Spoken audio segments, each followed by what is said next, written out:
welcome back to another video, my friends. I hope that you are staying healthy and I hope that you're staying safe.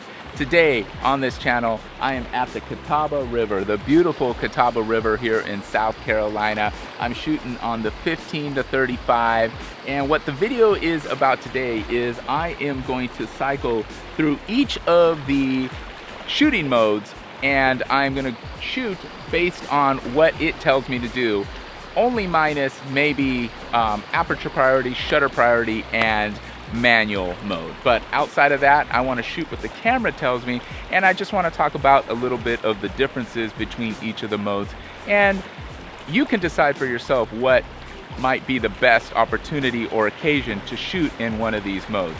Right now, I'd like to ask you, what mode do you normally shoot in on your Canon EOS R or whatever camera that you own? I'm not gonna lie, I'm a little sticky out here, so if you see some sweat dripping down my forehead, it's because it's hot. It's because it's sticky. Let's get into it. The first mode that we're gonna shoot in is Scene Intelligent mode. And what this mode allows you to do is simply just allow the camera to select the scene for you. 100%, the shutter speed, the ISO, the aperture, it's gonna do it all. So we're gonna go ahead and fire this off right here. And I have this beautiful little limb or base of a tree that's kind of fallen half into the river here, and there's water flowing around it, so there's a lot of action down below, and then there's definitely a very high exposure scene behind it, so I want to see what the camera actually tells me to do, and it actually looks pretty good behind the camera. So let's get this shot in. All right, I'm not gonna lie, this camera actually did a pretty good job of figuring out what the exposure should be on this actual scene.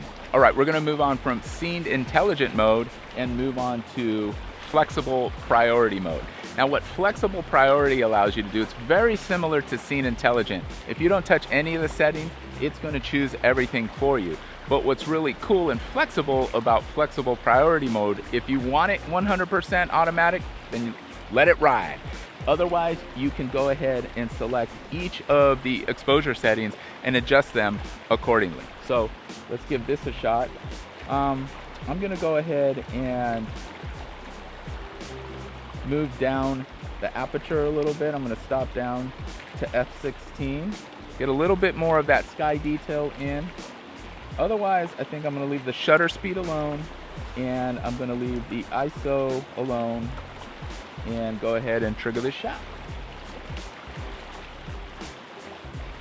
Not bad. I know that I'm gonna have a lot more detail to work with in post, so the Scene Intelligent is going to try to give you your best image and exposure for all parts, where it seems pretty good and that seems like a logical thing to do, but sometimes you might have certain things that are blown out that you want to focus on. So that's why having a little bit of flexibility and ownership in the shot, that's where maybe you should take over and use Flexible Priority. All right, now we're gonna move on to Program mode. Program mode just allows you to change the ISO. Outside of that, it's gonna control your shutter and it's gonna control your aperture. So let's get into the program mode, and I'm gonna actually bring down, there we go. I'm gonna bring down the ISO a little bit there and fire this one off. So I noticed that my shadows are a little bit darker in program mode because the other two, the Scene Intelligent and the Flexible Priority, were trying to accommodate for these shadows and lighten them up, where program mode, it left it a little bit light, or I should say dark, and I noticed the skies were a little bit blown out. So I bumped down the ISO, and I was able to get a little bit more detail in the actual sky. So that's gonna be good in post. I am shooting RAW plus JPEG here, so I'm gonna have some flexibility in the shots. All right, so let's move on to Shutter Priority mode, or TV mode. And what's gonna happen here is the camera is gonna allow you to adjust shutter speed, but everything else will be automatic, and that's ISO and aperture. So let's see what the scene looks like here. And the sky is a little bit blown out here in Shutter Priority mode. It has it set at 1/20th and 1/25th of a second for ISO. So I'm gonna actually bump up the shutter speed and get it a little bit darker. So I'm gonna shoot this At about 1/500th, it gives me a little bit more detail in the skies. I think it looks pretty good nonetheless. Let's go ahead and fire this one off.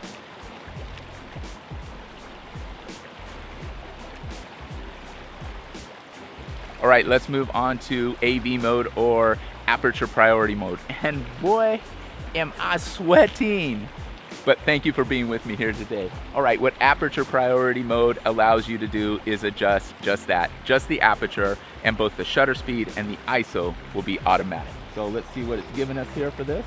Oh, I love the scene already. Now the sun and the environment's changing just a little slightly. Now I'm getting a nice dividing shadow between the water and the other part of the background.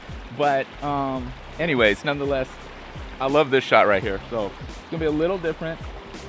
But what I am calculating is for the sky, and I want to have some detail in the sky so I can bring that back in post if need be. But the shot turned out pretty nice. I really like what the camera selected here for the aperture, which was f9. So pretty happy with that. So let's move on to the last one, which in this case is manual exposure, or manual mode. So here you have 100% control of everything. Right now, my screen is 100% blown out. I'm at ISO 125, I'm at f16, and I have a shutter speed of 30 seconds because I think I was shooting some long exposures. So it remembers what I shot earlier a couple days ago. So what I'm gonna do is, obviously, I'm gonna bump this way down, and I'm gonna go to a shutter speed of 1/30. So I'm gonna leave it at f16 because I want a lot of that light from the front to the back of the image. And then I think 125th is a little low, so I'm gonna bump this up to 1/200th. I think that looks pretty darn good. I know I'm gonna have to adjust for the highlights in the sky, but I know that I can do that in post. So those are all the modes that I wanted to talk about today, but there are some custom modes and the bulb mode that you can also shoot in this menu. But today we're gonna leave those alone because those are really gonna change drastically what we do here today. So bulb will be for another time. In fact, maybe the next video I'll do something on bulb and long exposure shots. And I think that would actually work really well out here, and see how different or longer exposures change the scene dramatically. So now what I'm gonna do is put a side-by-side comparison of the JPEG straight out of camera and then the edited version of the image from the raw file. So enjoy these images and check them out and make decisions for yourself on what you thought was better. Let me know down in the comments, I'd appreciate it. Check it out.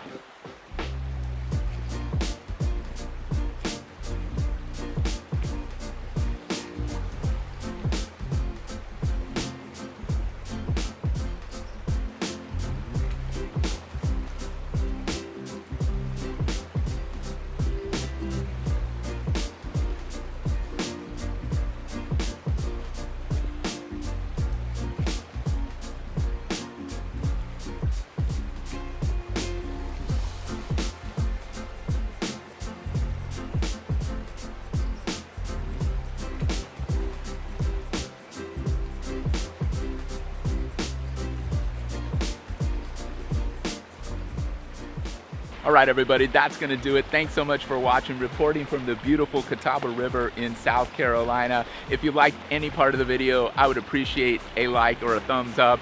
Please comment down below. Let me know what you thought of the images, what was your favorite, and so on and so forth. Please subscribe if you're not subscribed, and please ring that bell to notify you of new videos when they are released. That's gonna do it, my friends. Until the next one, I love you. Peace.